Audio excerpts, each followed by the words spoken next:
Congressman Jake Auchincloss of Massachusetts. He was recently appointed to the House Select Committee on China and just returned from Taiwan, where he met with the Taiwanese president. It's good to have you on the show this morning. Let's start there about the concern about China aiding Russia. What do you make of those recent concerns? Good morning. Thanks for having me on.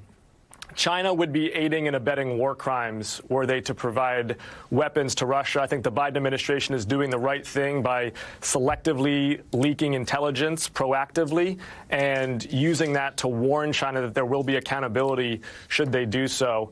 I think we also, though, need to emphasize that India is not blameless here either. India has increased by several orders of magnitude its importation of Russian oil over the last year. That is putting hard currency directly into the Kremlin's coffers.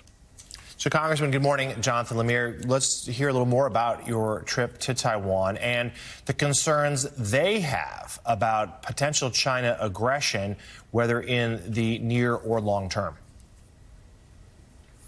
With China's increased aggression, it's important that we send a bipartisan congressional delegation to underscore the United States is going to stand with freedom and democracy the world over.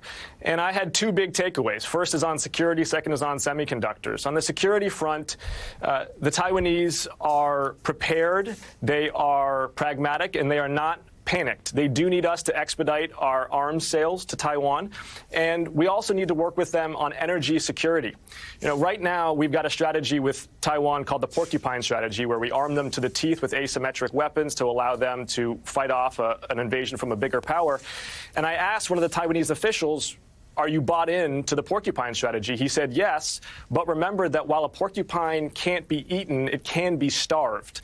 And what he means by that is that Taiwan only has about 2 weeks of energy supplies in reserve. So if the Chinese were going to blockade their ports, they could be in submission within 2 weeks just because they had depleted their energy stockpile. So we've got to work with them on energy independence for the island.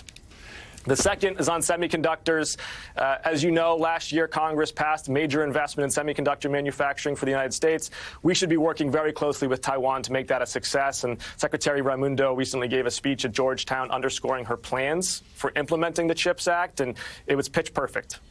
Congressman, the discussion about China recently, even today, revolves around what's China going to do with providing weapon systems, perhaps, to Russia. But from your point of view, what are China's internal vulnerabilities, economically, demographically, and politically? The most important vulnerability China has right now is that it's going to get old before it gets rich. What I mean by that is the order of events over the last century and a half for developing nations has been that they increase their per capita income and then their demography starts to gray. Japan, South Korea, Italy, Europe. China is going in the other direction. Because of the one-child policy, China is getting gray, getting older, before it's actually achieved higher per capita incomes. That is a massive liability for the Chinese Communist Party. Democratic Congressman Jake Auchincloss of Massachusetts, thank you so much for coming on the show this morning. Good to have you on.